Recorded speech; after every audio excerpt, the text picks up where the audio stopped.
It's one thing to discover your angels. It's another thing to discover them in the midst of chaos. Lindsay Crouch is going to tell us her stories coming up next.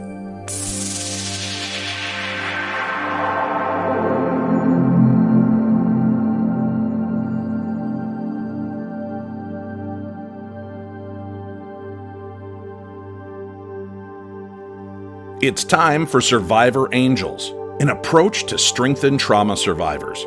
Here, you can escape what draws negativity and engage your positive abilities and the gifts that you've always had. Let's activate your angels. And to help you on that journey, here's Chaplain Jodi. I am so happy to have a very, very good friend of mine on. Lindsay, how are you? I'm good. How are you doing? Very good. Now that you and I are sitting here talking, we live quite a ways apart, so we don't get to see each other that often. So it's kind of nice we can do this. Timely too. We've been trying for a long time. It's been hard getting our schedules lined up. Right? Yeah. I mean, you've got little family and stuff, although your oldest just graduated from high school and you had to get through Yeah. graduation and party and all of that. Yep. But your other two are younger, and yeah, when they're younger, that's a lot. It's a lot of energy, if nothing else. And you might hear that energy out there. I'm trying to keep them on the other side of the house, but I'm already hearing it. So if you do, I'll try to keep it down. All right, what happens happens. I never worry about it too much. So, well, for our listeners and viewers out there, Lindsay had a family incident, shall we call it, not within her family, but to her family.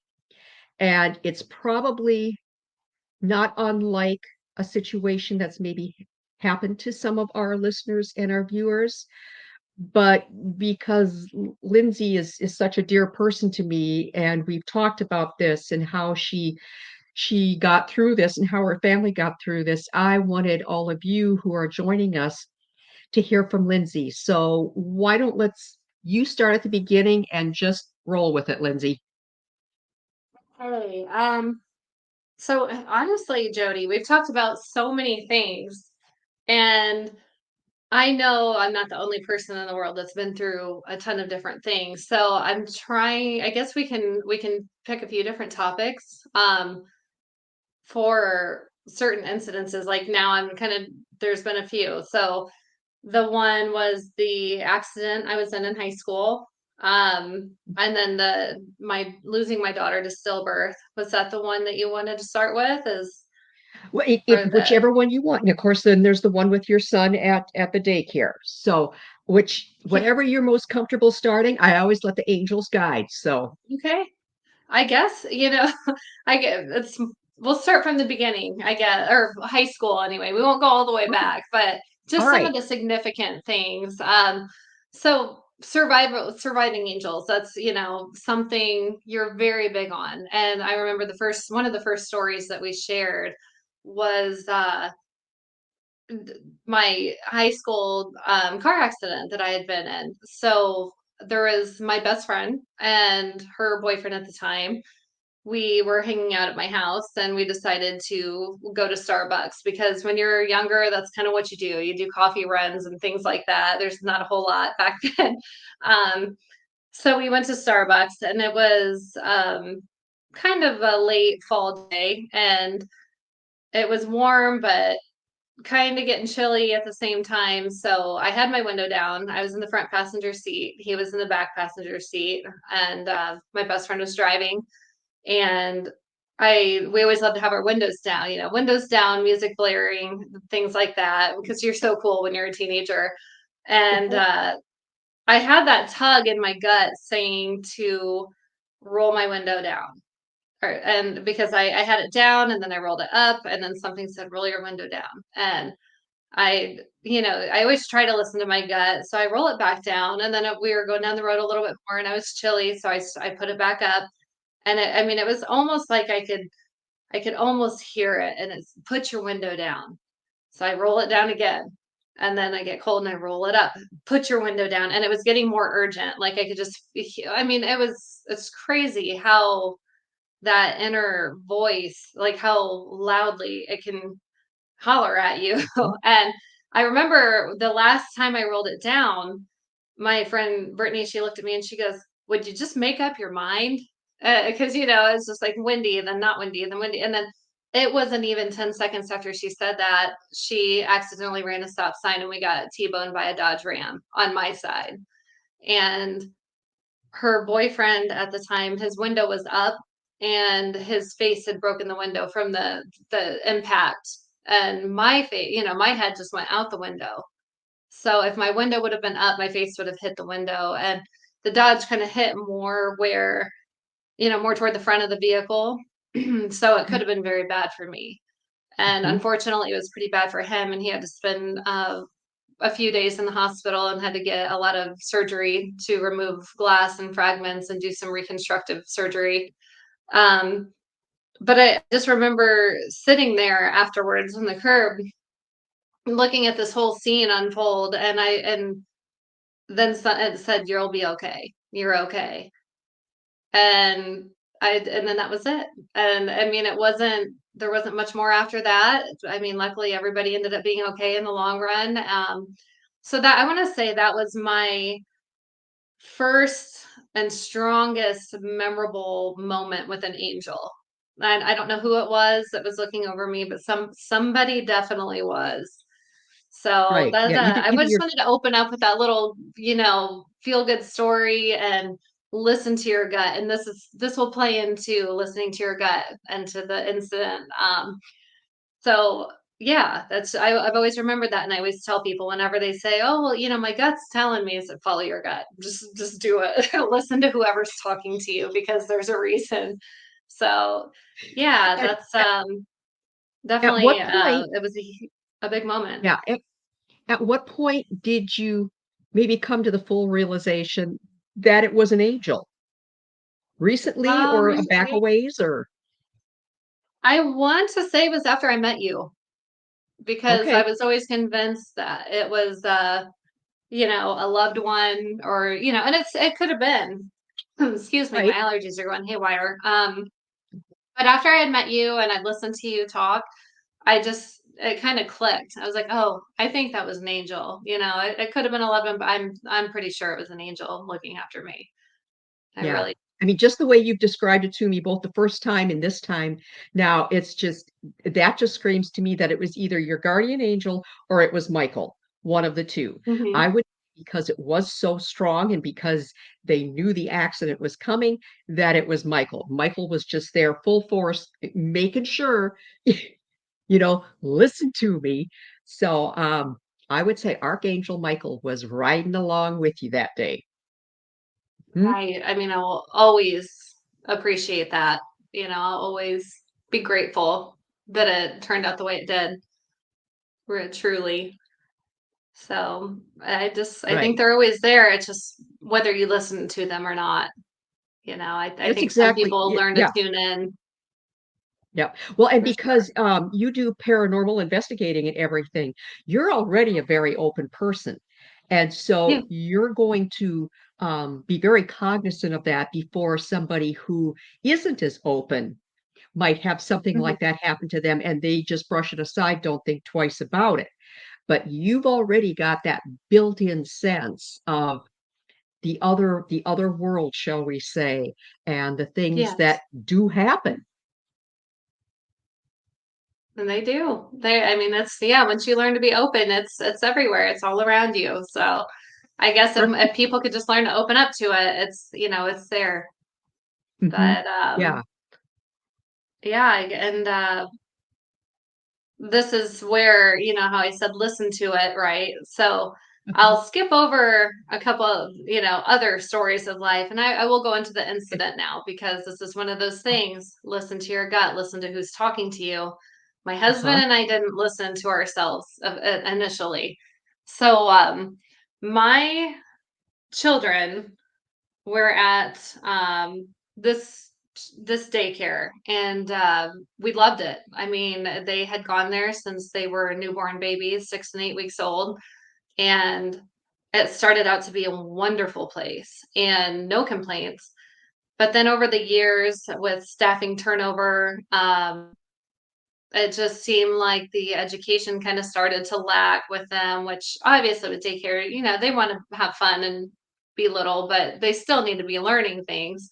And the pastor started hanging around a lot more and helping out because there was always, short staff issues. And he seemed like a good man, like most pastors should be. A lot of people, I noticed on the daycare page or the church page, like would really sing high praises to this man. But I always had a weird, my husband did too, and so did a couple other families once we had talked about it, down the road. But my husband and I always had this feeling about him. There was always something off. I didn't really like him, and I couldn't really figure out why because everybody else loved him. They were like, "Oh, he's great. He's always fixing things around the church. The kids love him when he comes in." And um, it just I don't know. Just like I said, something was telling me and him that there was something wrong with this guy, and we didn't listen. We did, we took that mental note. We had talked about it with each other, and we were like, well, maybe we're just overprotective. Maybe it's just, maybe it's us. Um, Fast forward a little bit more. My 5-year-old, now 5-year-old, he was 3, 3 and 4 when this stuff really escalated. He started getting behavioral problems, really being defiant, really being angry. And we have a really stable home. Like my husband and I Yes. have a good relationship. We don't argue. We are affectionate in front of the children, that we're affectionate with them. We have structure. Um, just a good typical normal home life. And we couldn't figure out what it would be stemming from. We monitor what they watch. They don't have technology. They're not allowed to have tablets or cell phones or anything like that. We're raising them very old school with books. And, when you're on a car ride, you can look out the window. You're not getting a tablet. So, we were trying to just really narrow it down, and we were really blaming ourselves. We're like, what is going on with him? Yeah. What is he doing? Why is he making these decisions? Why is he so mad? Why is he just so defiant? And we were breaking down what we were feeding him. We are like, is he eating too much junk food? Just whatever. We were Right. blaming ourselves. And the daycare, the teachers would start holding meetings with us about, well, he's been disruptive in the class, and he did this and he did that, and he didn't want to be in this classroom. He refused to be in this classroom with this teacher. So we let him go to this other classroom. I'm trying not to name drop here. Right. So the classrooms, there was a couple teachers that he really favored and that he felt safe with. Um, Okay. so when he would have these behavioral issues, he wanted he told like he would insist on going back to those other classrooms, which were the younger age classes. So he started to lack in his education because he was constantly going to these classrooms with the younger kids. He wasn't learning anything in his age group. um and there are a few times we're like, okay, well, if that's who he feels comfortable with and that's who got him calmed down, that's, we appreciate that. And but then it just kept happening. And then so my husband and I were thinking, well, why does he keep wanting to go to the teachers he feels safe with? Why isn't he feeling safe over here?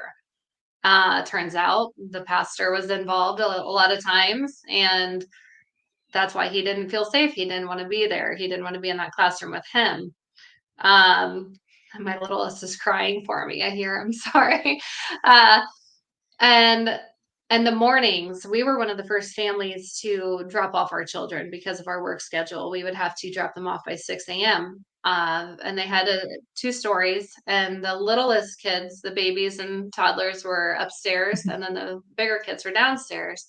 So there's a teacher that would be there at 6 in the morning for upstairs, and a teacher downstairs, which happened to be him. And then the cafeteria was downstairs, so there's a lunch lady down there too.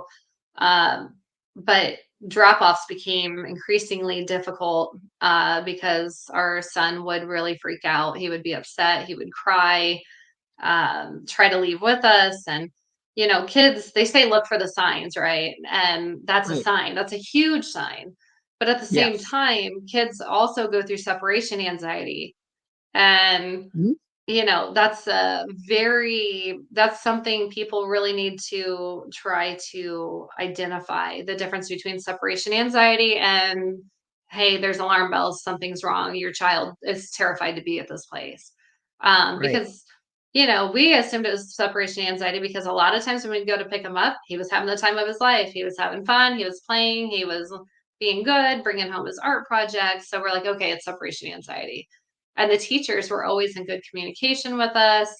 I feel like they just put on this big facade. Now that all this time has gone by and we've had time to reflect and look back on everything, we're like, Mhm. oh, like they were covering for their butts, just but anyway, so long story short, I know I'm kind of rambling a little bit. It's really the Oh, first you're time in doing a while good. I've talked about it.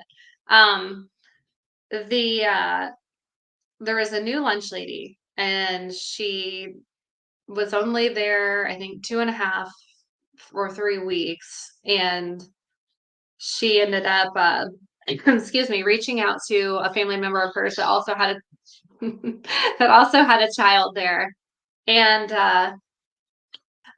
so anyway, this lunch lady, she reached out to a family member of hers that had a child there as well, and she was really shaken up and upset, and she says, I'm witnessing abuse. The pastor is hurting a couple children. One of them was actually the relative of the lunch lady. And Okay. because, the first week I was there, I questioned myself and I doubted myself. I thought, oh, maybe I didn't see that right. Or maybe, she was kind of making excuses in her mind.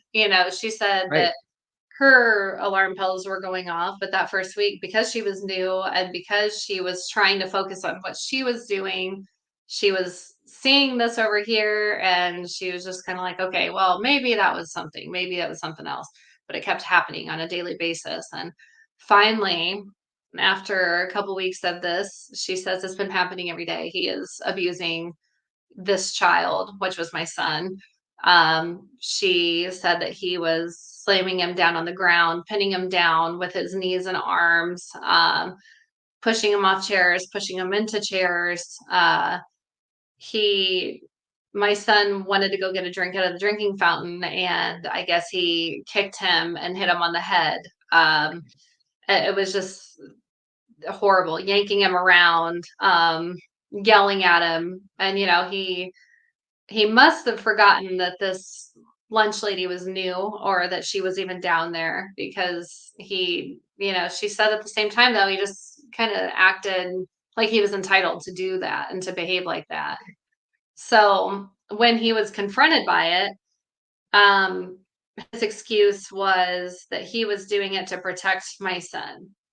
And it's just, I don't know. That's kind of really lame excuse in my opinion. Right. But she ended up reporting it to the family member. That family member called me because we happen to be pretty good friends. We immediately set up a meeting with the director of the daycare. Actually, scratch that. Now that I'm talking about it a little more, the director of the daycare called me the same day that that relative had called me. It was almost like they were Okay. racing to get to me. So Sure.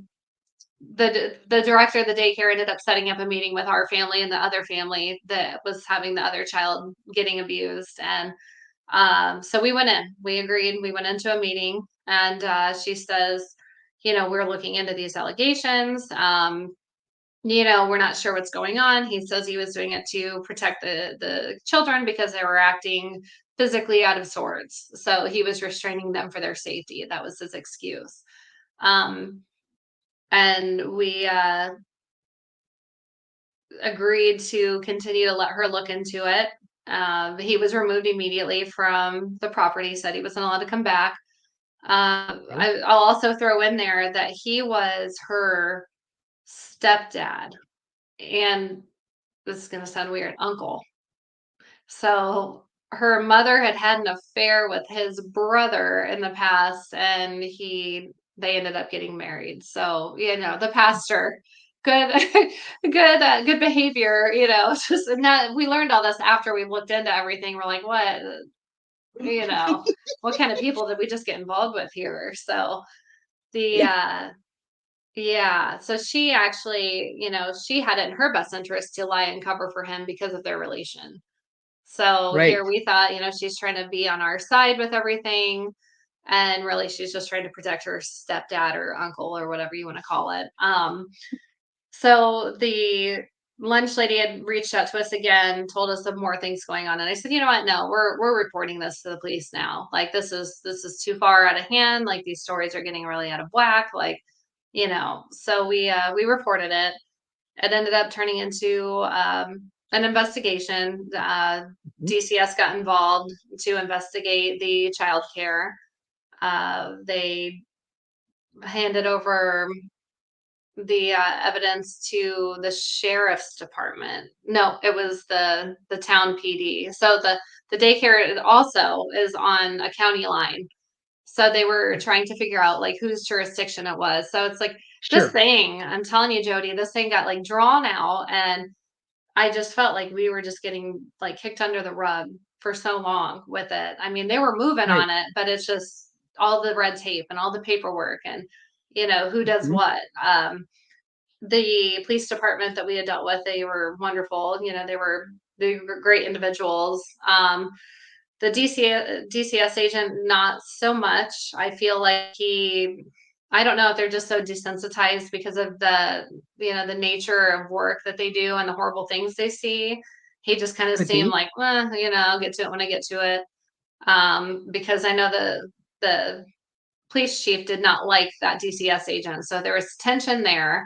And then the prosecutor's office, they were ready to go with it, but it's like nobody could get like lined up, I feel like. So Mhm. it's just but watching and as the victims, and since they're a minor, they do kick you off to the side. They don't really let you become involved. I had a Oh, number of parents reach out to me after this incident and after word was getting out, with similar stories and it was always boys. Luckily, the abuse was not sexual in nature. Thank God. Um, right. but it was other parents with sons. It was always the pastor took out his aggression on boys, and they. I don't know. I don't know why nobody came forward sooner. But everyone said Mm. the same thing we did. They're like, "Well, we had our feeling about him. We had a bad feeling about him. We had a bad feeling about him." I heard that from like 6 or 7 other parents, and even other, previous teachers. I had a couple of previous teachers reach out to me and said that they had witnessed stuff when they were there, and while I appreciate them reaching out, it was frustrating at the same time, like, "Well, why did you not report it?" "Yes, you left, Right. but why didn't you report it? Like, you need to protect Yeah. these kids."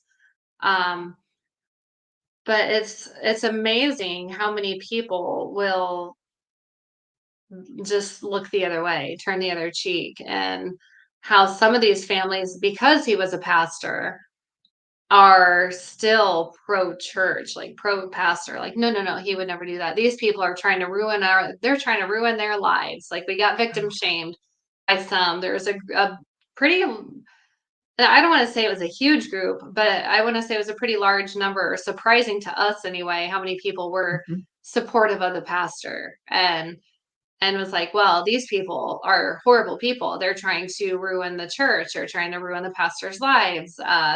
They're wonderful people. He's like a grandfather. He would never do that. And it's just kind of like, well, would you be saying all that if it was your child There that you go. was getting hurt? It's just Right. insane to me how many people would just, no, no, he would never do that. He would never do that. And Yeah. No, yeah. I was ordained back in '96, so I have been in the leadership part of the church since almost 30 years here. And, Hmm. there are good with the bad. And so, Absolutely. like they say, the worst thing you can ever do is to put a pastor up on a pedestal because they're gonna fall off every time. It's gonna get kicked out from underneath them. They're Mhm. human like everybody else. and they will go astray just as easily. So you need to keep your eyes wide open and treat them like you would anybody else, Yeah, everybody's human. No one's perfect, and right? I think that in smaller towns they really put these guys up on a pedestal a lot, Yes. and it was hard. That whole thing was hard because my son did love that place, and we loved that place, so we felt like the rug was just ripped underneath us, because it tossed our Yes. lives upside down, because my husband Yeah. and I now have to be on opposite shifts. And now the child cares that our boys are at are, I mean, we're in the car for over an hour every day getting them where they need to go and picking them up because they're in two different towns. And I'm like, if people would just use logical thinking here Right. and would think about like us saying, "Oh, well, they were trying to just ruin that childcare." Like we just woke up Yeah. one morning and we're like, "You know what? We're just gonna ruin that childcare today and ruin their lives." Like, no, it really tossed our lives upside down. And if people saw how much it disrupted our lives, like we wouldn't, it just wouldn't make sense to do that. But with the aftermath of it all, though, just trying to stay positive for our son and Yeah. um, reassure him that he did nothing wrong and that he was a victim and that I guess they would always tell him he was a bad boy and all this other stuff, and it's like he's an angel. Like he was so sweet and so good. And then before that behavior shift, and Hmm. that doesn't just happen, that shift in behavior. And so it was loving him extra hard on his hard days because, you know, all kids, they say terrible twos. They go through this terrible twos thing. And, and little kids are allowed to have bad days too. And I think people forget Yeah. that, we wake up in bad moods sometimes, or we have days where nothing goes right. Well, they're just little versions of us. They have the same thing. So when he would really have these emotional days and struggle and we would just love him extra hard, just stay patient, love him extra hard, pray for him extra hard. We got him into a wonderful place now, and we explained the situation when we got in there, and these teachers have just been a godsend for him because he did struggle that first few weeks. Like his I behavior was, bet. it was rocky because it was a new place, new kids. They were a very structured preschool, and he was behind because of all that stuff that was going on at this previous place. He had fallen so far behind on learning, like, alphabet, numbers, Okay. writing, things like that nature. And at this new preschool, they're already doing worksheets, alphabet worksheets and stuff. So the first month he would cry and he'd say, I'm not smart and I can't do it and I don't want to do it. And we're like, no, you're very smart. You just have to do that. Continue to be positive and upbeat. And they worked with him extra hard, and now he's flourishing. Like I'm gonna read this text to you today. It means a lot to me. I asked how he had done today because they were off last week. She said, "Lindsay, he does so well. He enjoys his studies. He was progressing, and he's such a sweetheart. He works hard, Mom. He consciously works. He's obeying and following instructions. He loves to pray. He's kind, helpful, and patient." I mean, it's That's just awesome. see that and knowing what we had been through, because this other place, they tried to paint him like he was so horrible. And Yep. she has this new director of this daycare, or preschool. She's just, she sees him for him the way he used to be. So when he had previously been at this other place and everything started going on, and we just really sat with it and thought about it and the progression of the behavior, and we noticed that he lost that little light in his eye because he always had such a spark in his eye and a light in his eye, and it was gone for a while. And my husband and I know anybody else that's been through it, they'll blame themselves. And we blamed Right. ourselves. We're like, how did we not see this? This is our fault. Like, we're horrible for not knowing this happened. But you can't do that. At the end of the day, No. you have to you have to realize that, you can see things on the news and you can see things on Facebook. You can read these stories and you're like, oh, well, I would notice that. I would see that. How did these people not see that coming? How did they not know that was happening? Well, I used to be that person and I was Yeah. extremely humbled because that was happening right under my nose. And my boys are my entire world. And it was obvious. It was obvious, and I missed it. And I won't do that again because, my gut told me from the beginning there is something off about that man, and there was. So you have to Yep. follow your gut. I mean, Yep. Listen, for listen to your anybody else that angels. goes through this, you have to follow your gut. If it doesn't feel right, it's not right. And if your Yep. children are crying or they're upset or they tell you someone's mean to them, listen. I know Yep. they're over dramatic and I know they make up stories and Lord knows mine has, but you follow your gut. You sit with it, you think about it and you follow your gut. I know life is busy. I know life is fast and we're always on the go. And I think that's why it gets missed because you are throughout the week, you're rush, rush, rush, rush, rush. You wake up, you rush to get ready, you get kids where they need to go to work, you pick them up, you get dinner, so it's like really you don't think about anything until everybody's in bed. Um, Mhm. but if you have any kind of inkling that anything's going on, you got to stop and pause and think about it and sit with it and look into it. And Yep. don't be scared to be that problem parent, to ask No. questions and pry because that's something my husband and I we still have that habit. We're very quiet and we don't want to be the problem parents or parents that are always like pesky, but Yeah. I mean, it's the only way you're going to find out if anything's going on. So Right. Yep. The yeah, it angels was are bringing hard. you the messages. Yeah. Angels are Yeah. bringing you the messages, and you're the advocates for your children. Yeah, because no one else is gonna do it. I mean, luckily, Nope. we did have people step in and help and bring it to light, but at Yes. the end of the day, you have to be your kid's voice. I mean, Right. Yeah. Thankfully, you had some earth that angels helping you as well. So, Lindsay, thank yeah, you so much. I know the whole ordeal was so traumatic for you and your husband, let alone for your son. And even 2 years down the line, I'm sure it still is not easy. But seriously, thank you so much for coming on and sharing this for all the other parents. And I mean, message to take away from all of this and Lindsay is trust your gut because it's the angels talking to you. So thank you, this. Lindsay. Thanks. It was good to see you. Good to see you. Thanks again for joining Chaplain Jodi on Survivor Angels. For more information, go to chaplainjodi.me. That's chaplainjodi.me. And on Facebook at Survivor Angels-Chaplain Jodi. Sound effects for the show created by Andre Opate and provided by Pixbay. This is Dave Schrader. Until next time, sending you off to activate your angels.